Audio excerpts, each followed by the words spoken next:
En manchette, aujourd'hui, le CABA vous lance une nouvelle invitation. Bonjour à tous et bienvenue à votre bulletin d'information diffusé sur les ondes de CTRB, votre télévision locale et régionale. Aujourd'hui, 31 juillet 2025, Alain Bellumeur aux Pépites. Donc, le CABA, le Centre d'action bénévole d'Autrey, vous lance une invitation. Une invitation à effectuer une randonnée au site enchanteur du parc riverain et de l'île Vaisseau. C'est dans le secteur Basse-de-Roc à Joliette. Donc, une invitation qui inclut aussi un pique-nique. Ça se déroulera mardi, le 19 août prochain. Donc, on vous invite à embarquer ou à suivre l'autobus, c'est-à-dire le covoiturage, évidemment, pour se rendre, se retrouver, marcher, prendre l'air, donc une activité sociale et en même temps qui améliore votre qualité de vie. Notez aussi que vous pouvez joindre le club de marche du CABA, c'est gratuit. Les marcheurs se retrouvent tous les mardis matins de 9h à 10h30, sauf avis contraire. Il est important de s'inscrire au club en appelant au CABA, et ce, même si c'est gratuit. Un minimum de participants est donc requis pour chaque départ de marche ou de randonnée. Notez que le club fera relâche le 19 août prochain pour laisser place à cette randonnée au parc riverain. Donc, c'est un rendez-vous, le Centre d'action bénévole d'Autrey. On vous invite à une randonnée mardi, le 19 août prochain, donc, et l'inscription est obligatoire avant le lundi 18 août. C'est donc un rendez-vous au sentier du parc riverain et de l'île Vaisseau. C'est dans le secteur Basse-de-Roc à Joliette. Autre nouvelle maintenant sportive, cette fois. Évidemment, les amateurs de hors-route ont rendez-vous au festival annuel, le festival hors-route de Sainte-Béatrix. Ça va se dérouler sur 2 jours, les 1er et 2 août, donc demain et samedi, vendredi et samedi. On aura sur place différentes activités, une piste entre autres pour les enfants. Vendredi, il y aura soirée amicale pour le camp, piste de Minoune de 16h à 19h, piste pour enfants de 17 à 20h. Le mud drag suivra entre 18 et 21h. Samedi, le site ouvre à 9h, mud drag, course de Minoune, piste pour enfants. Bref, il y en aura un peu pour tout le monde. Un spectacle couronnera le tout à 20h30, hommage à Bob Bissonnette. Donc, zone famille, zone de kiosque, master bus, camping sur place, une activité pour les amateurs de véhicules hors route. L'endroit, le festival se déroule au 1128 rang Sainte-Cécile. C'est à Sainte-Béatrix. On peut s'informer en composant le 418-655-6308. Appel ou texto. On attend vos commentaires. On nous dit qu'on a, prochaine activité. Prochaine activité, c'est culturel cette fois. Fait qu'on saute du sport à la culture. C'est la dernière fin de semaine du Festival de la Naudière. CTRB a rencontré Renaud Loranger, le directeur artistique du festival. Ce dernier nous parle de cette grande finale. On prévoit une finale grandiose.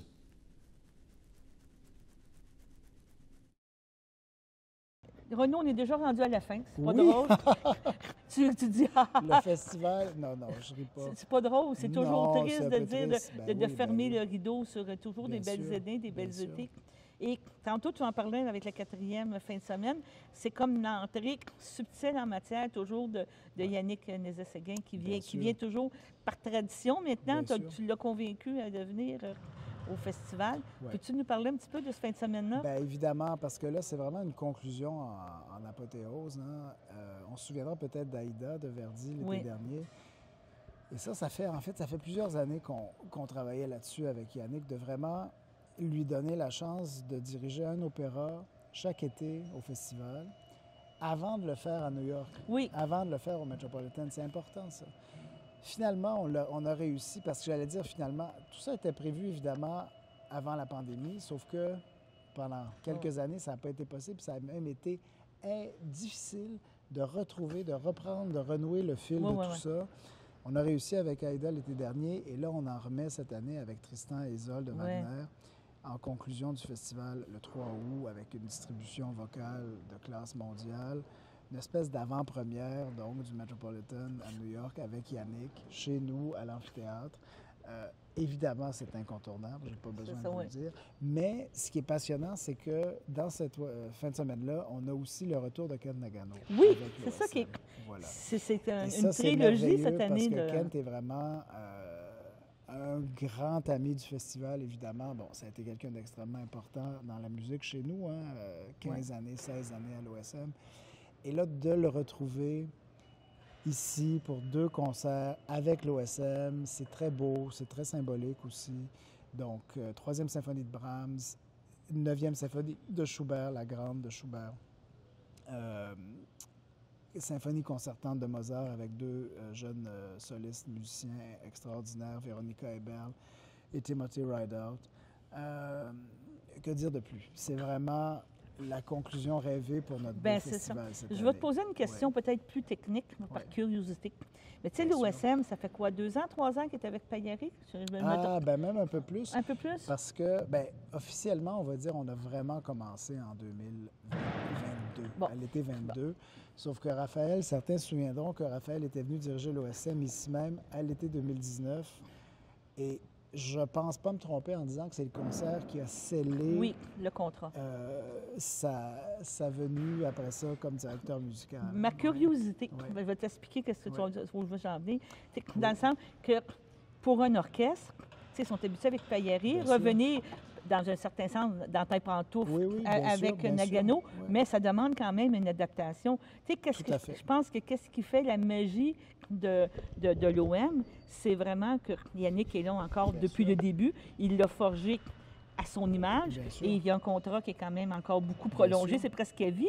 Donc, les musiciens vivent au même rythme. Quand Yannick fait un geste, quand il fait quelque chose, ils comprennent. Tu le vis, là. Mais changer comme ça, revenir de Nagano à passer à Pagliari, est-ce que ça demande un exercice plus difficile pour les musiciens? Bien, difficile, je pense pas, mais ils se nourrissent évidemment. Parce qu'il faut dire qu'ils passent aussi plusieurs chefs invités pendant l'année. Oui, tu as raison. Hein? C'est sûr qu'ils ne vont pas avoir des relations aussi développées avec chacun ou chacune qu'avec le directeur musical ou qu'avec un ancien directeur musical. Mais je pense qu'ils se nourrissent vraiment de la variété, de la pluralité, du contact avec un certain nombre de chefs. Puis je dirais, au contraire, je pense que le fait d'avoir eu une relation aussi développée avec quelqu'un comme Kent Nagano, bien, ça va leur permettre de revenir avec lui alors qu'ils travaillent avec quelqu'un d'autre depuis quelques années. Bien, ça enrichit aussi leur travail avec Kent, à mon avis. À ton avis. Donc, on s'entend encore avec une grande finale. L'an dernier, Aïda a été acclamée partout. Je pense qu'il n'a eu que du positif. Il n'a eu que... Donc, on retente le coup. Avec Tristan cette année, tout à fait. Bon, bien, je te remercie beaucoup, Renaud. C'est moi qui te remercie. Puis on reparlera, on fera un post-mortem. Avec grand plaisir. Avec un grand plaisir. Sur ces belles nouvelles du Festival de la Naudière, on passe à la pause. Votre station de télévision de Berthierville vous invite cordialement à son bingo hebdomadaire télédiffusé tous les samedis matins dès 9h30. Depuis longtemps, les fans de CTRB se divisent le joyeux montant de 600 $ chaque semaine à cette joute de bingo. N'oublions pas non plus le super bingo mensuel d'une cagnotte de 2000 $ que vous pourriez vous partager chaque premier samedi du mois. Un moment de fébrilité qui pourrait devenir payant pour plusieurs d'entre vous. Pour vous procurer ces fameuses cartes de jeu, les dépositaires participants sont à Berthierville, le dépanneur Formule 1, la station-service Arnois sur le boulevard Gilles Villeneuve, le marché IGA Extra Famille Mont-d'Or sur la rue Gabrielle Brissette, le marché Métro Boucher sur la rue Notre-Dame et la pharmacie Proxime sur la rue Frontenac. À Saint-Ignace de Loyola, le dépanneur Proxy sur la rue de la Traverse, la boucherie Aldo sur le rang Saint-Michel. C'est donc un rendez-vous hebdomadaire chaque samedi matin à 9h30 sur les ondes de CTRB, votre télévision locale et régionale, celle-ci toujours en haute définition. Toute l'équipe de CTRB vous remercie de votre fidélité et vous souhaite bonne chance.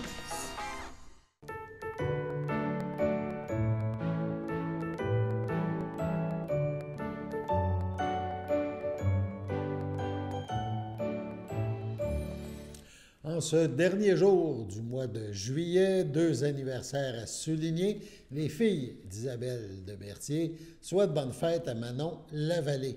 Et le Centre d'action bénévole d'Autrey, le CABA, souhaite un heureux anniversaire à Pauline Poulette. C'est votre anniversaire aujourd'hui, en ce 31 juillet. Eh bien, toute l'équipe de CTRB se joint à moi et vous souhaite bonne fête. On poursuit dans le domaine culturel. Tantôt, on a parlé du Festival de la Naudière. Cette fois, on revient à Berthierville, la Chapelle des Culs-de-Berre. Donc, Berthierville présente, à compter du 1er août, une nouvelle exposition. Cette nouvelle exposition, présentée par Anne Billy, est « Je, Jean-Marc, j'étais ». Cette exposition nous parle de son père. On écoute l'entrevue qu'a fait à ce sujet Danielle Joyal, la directrice générale de la Chapelle des Culs-de-Berre.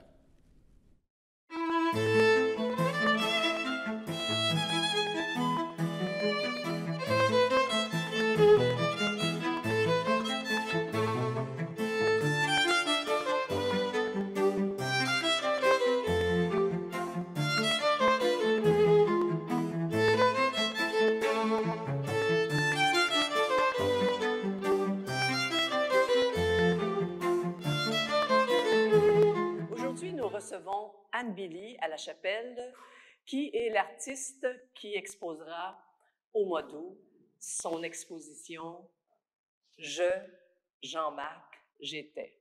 Bonjour Anne. Bonjour Danielle. Merci de m'accueillir à la Chapelle. Ah, ça nous fait plaisir de recevoir ton exposition pour le mois d'août. Maintenant, Anne Billy, on aimerait en connaître davantage sur cet artiste. Peux-tu nous décrire un peu qui tu es, quel est ton parcours artistique? Oui, avec plaisir. Alors, moi, j'ai gradué de l'Université Concordia en 82 et tout de suite après, je suis partie en Italie. J'ai fait beaucoup de gravures là-bas. En fait, je venais de graduer en Beaux-Arts. J'avais fait des lithographies à Concordia avec Bob Bigelow. Et j'avais beaucoup apprécié cette technique-là. Donc, une fois arrivée en Italie, j'ai cherché à m'intégrer un peu au milieu là-bas. Et j'ai eu la chance de tomber dans un lieu merveilleux, l'atelier de Giorgio Piglio, qui est décédé actuellement, mais qui était un maître graveur, où j'ai fait beaucoup de lithographie. Donc, la gravure est restée quelque chose dans ma pratique que j'utilise encore, mais d'une façon plus simple et modeste maintenant. Et dans une des œuvres présentées au mois d'août, il y a une courte pointe faite à partir d'un agenda de mon père, donc avec des linogravures. Alors, ton père, c'est le Jean-Marc dont on parle dans l'exposition, je suppose? Donc, c'est ça. Suite à cette période-là de l'Europe, je suis revenue au Québec et puis j'ai continué ma pratique à ma façon. J'ai eu 3 enfants entre-temps et j'ai toujours continué à travailler à mon atelier. Donc, ton atelier qui est situé dans quelle région? Donc, l'atelier est situé à Montréal. C'est un lieu, c'est un espace dans lequel je ramasse beaucoup de choses. Donc, j'aime travailler avec beaucoup de matériaux et je fais la collecte de ces matériaux-là continuellement, des textiles, des papiers, des vieux livres, toutes sortes de choses. Et j'aime bien les assembler, les coudre, les broder. Enfin, les idées me viennent selon l'inspiration que ces objets-là souvent m'inspirent, justement.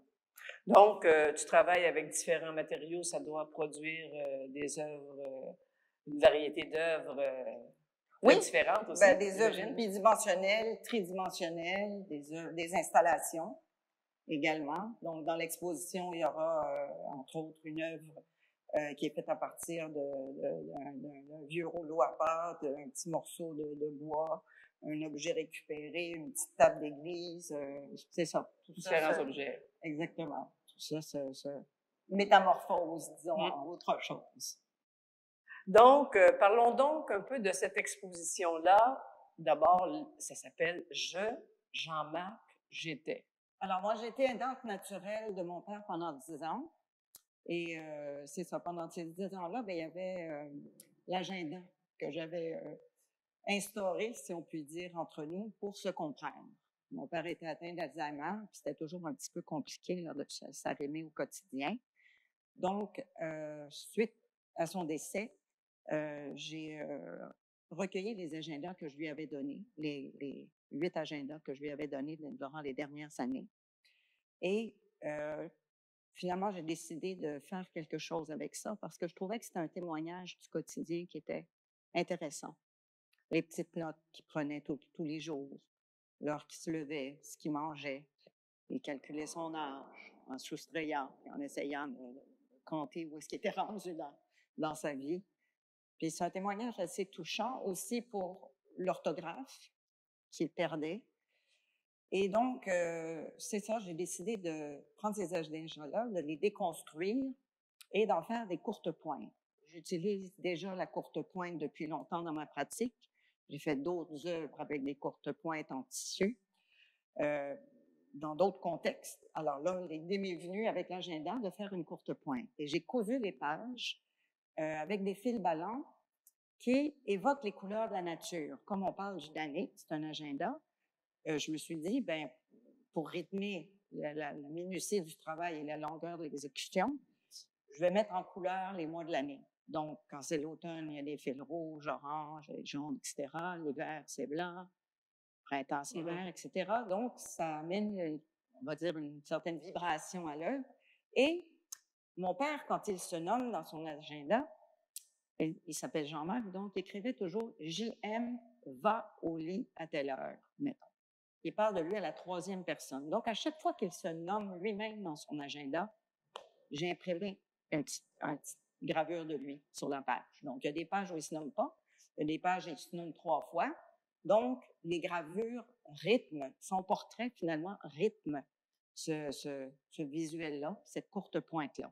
Donc, il y a 2 courtes pointes qui seront présentées, une avec des gravures, l'autre, c'est le Jean-Marc qui est encerclé d'une petite ficelle rouge, comme si on avait un cercle au stylo sur les petits Jean-Marc. Alors, Jean-Marc, lui, parle de lui à la 3e personne, mais toi, tu parles de lui à la 1re personne avec le « je » et le « j'étais ». C'est vrai, oui, tout à fait. Puis j'aimais ça. En fait, c'est une façon de rester ensemble aussi. Alors, il y a 2 autres œuvres avec des agendas qui sont tridimensionnels, pardon, et qui se déroulent sur le plancher ou qui sont tout attachés en un petit paquet, comme un labyrinthe, en fait. Un peu comme la mémoire peut être aussi, parce qu'avec la confusion de la mémoire, c'est toujours un peu difficile de sortir de ce circuit-là. Oui, c'est une sorte de labyrinthe. Une sorte de métaphore de sa situation. À cela s'ajoute aussi 2 autres œuvres qui s'appellent « Prendre par la main », dans lesquelles, en fait, j'ai pris ses mains. J'avais photographié ses mains. Je trouvais très intéressante. Ben, j'aime beaucoup la symbolique des mains. Et je les ai utilisées, en fait, pour les ancrer sur des pages de l'encyclopédie qui est. L'encyclopédie qui est, c'est un document que j'ai trouvé dans ses affaires. Il y avait peu de livres de chez Anciens, mais c'est son livre d'université, de chimie générale. Je me suis demandé pourquoi il avait gardé celui-là en particulier. C'est un livre intéressant, c'est plein de petits graphiques avec des petits pêcheurs. Alors, j'ai ancré ces mains qui manipulent ces objets-là et qui font des solutions chimiques improbables. Donc, de l'alchimie, quoi. Oui, voilà. Donc, il y a 2 œuvres aussi qui sont à partir de documents, disons, qui lui ont appartenu, et un portrait de lui, finalement, qui est un papier perforé. Donc, C'est un grand papier, papier japonais. J'aime bien la finesse des beaux papiers. Et j'ai utilisé un papier japonais pour, en fait, faire un portrait de lui où il tient sa tête dans ses mains et il se regarde.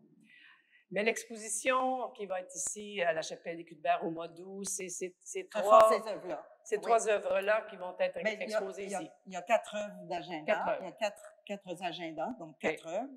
Il y a 2 œuvres des mains de l'encyclopédie qui est et le grand portrait de lui, en fait plein pied là, de ce papier-là qui est perforé. Donc il n'y a aucune matière sur le papier puisqu'il est simplement perforé.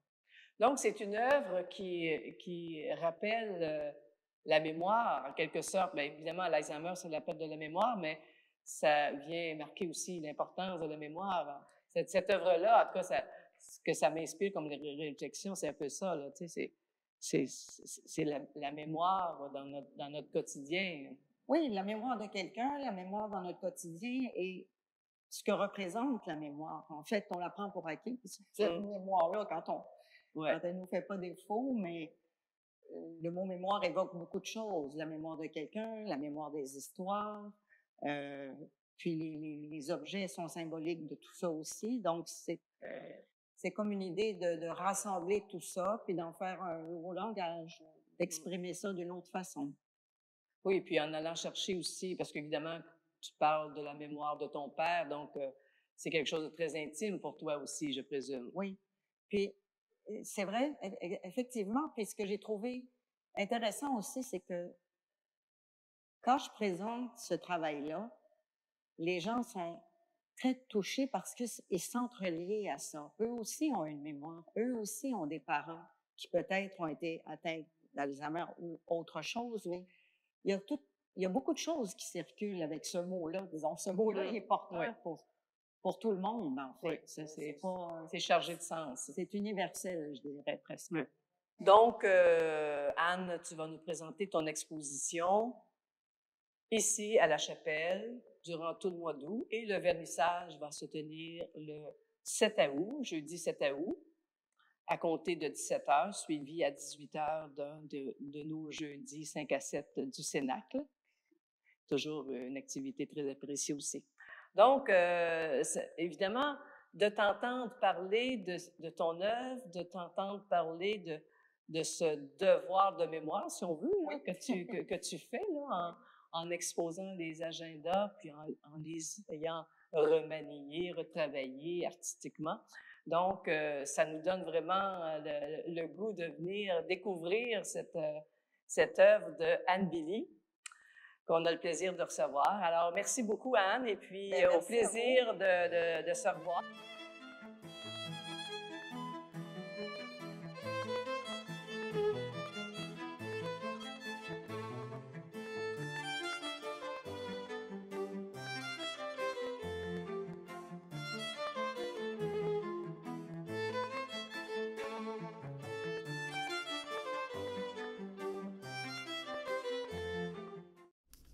Sur ce, on passe à la pause. Voici une plaque porte-clés des amputés de cœur. Quand vous utilisez une plaque porte-clés, vous protégez vos clés. Si vous les perdez, la personne qui les trouvera pourra appeler au numéro au dos de la plaque. Ou les déposer dans une boîte aux lettres.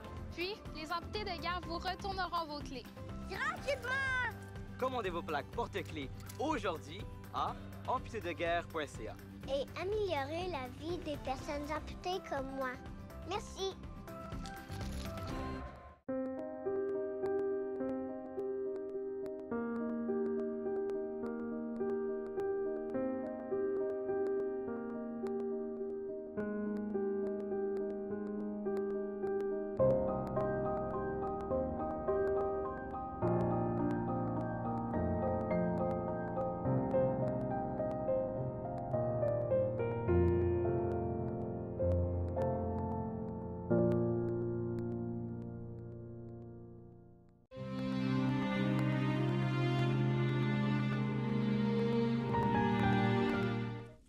Au CHDL de Saint-Charles-Borromée, le 1er juillet, à l'aube de ses 80 ans, est décédée Mme Gisèle Laforêt, conjointe de feu M. André Lagagnère, demeurant à Saint-Ignace de Loyola. Elle laisse dans le deuil ses frères, sa sœur, ses belles-sœurs, Paul Laforêt, Céline Sylvestre, Jacques Laforêt, Huguette Moreau, Denise Laforêt, feu Gilles Milotte, ainsi que plusieurs neveux, nièces, autres parents et amis. Veuillez compenser l'envoi de fleurs par des dons effectués à la Société canadienne du cancer ou encore à la Société de l'Alzheimer. Les formulaires seront disponibles au salon.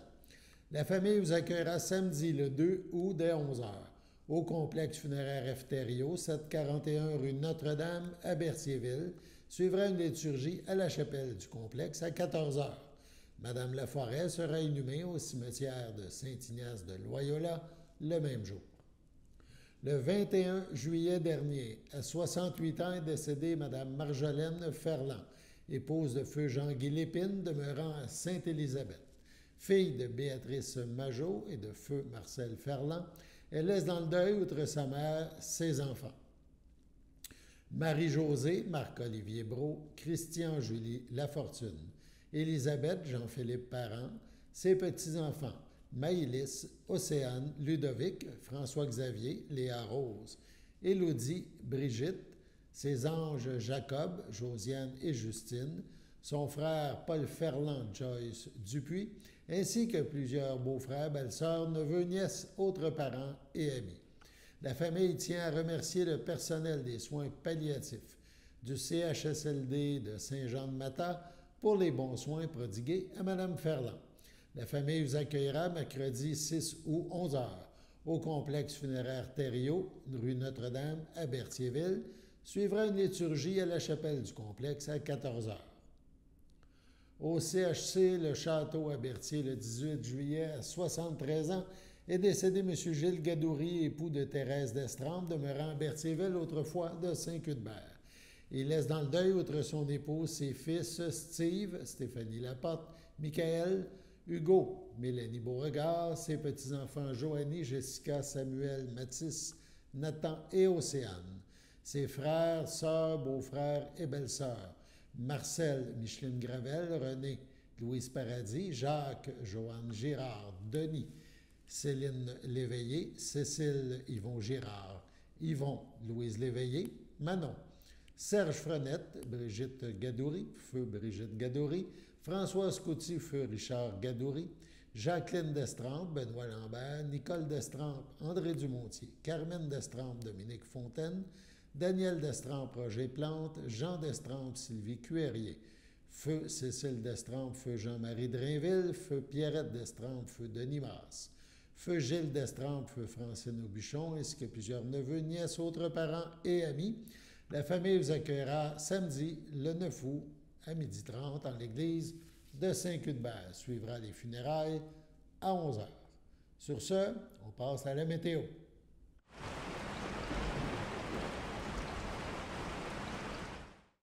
Bienvenue à votre météo avec Théo. Aujourd'hui, jeudi soir, il y aura une température de 20, en ressenti de 21 ainsi qu'un ciel variable. Pour jeudi nuit, il y aura une température de 14, en ressenti de 13 ainsi qu'un ciel généralement dégagé. Pour vendredi matin, il y aura une température de 16 avec un ressenti de 15 ainsi qu'un ciel ensoleillé. Vendredi après-midi, il y aura une température de 23, en ressenti de aussi 23 avec un ciel ensoleillé. Pour vendredi soir, il y aura une température de 20, en ressenti de 21 ainsi qu'un ciel dégagé. Et pour finir, vendredi nuit, il y aura une température de 12, en ressenti de 11 ainsi qu'un ciel généralement dégagé. C'était tout pour votre météo.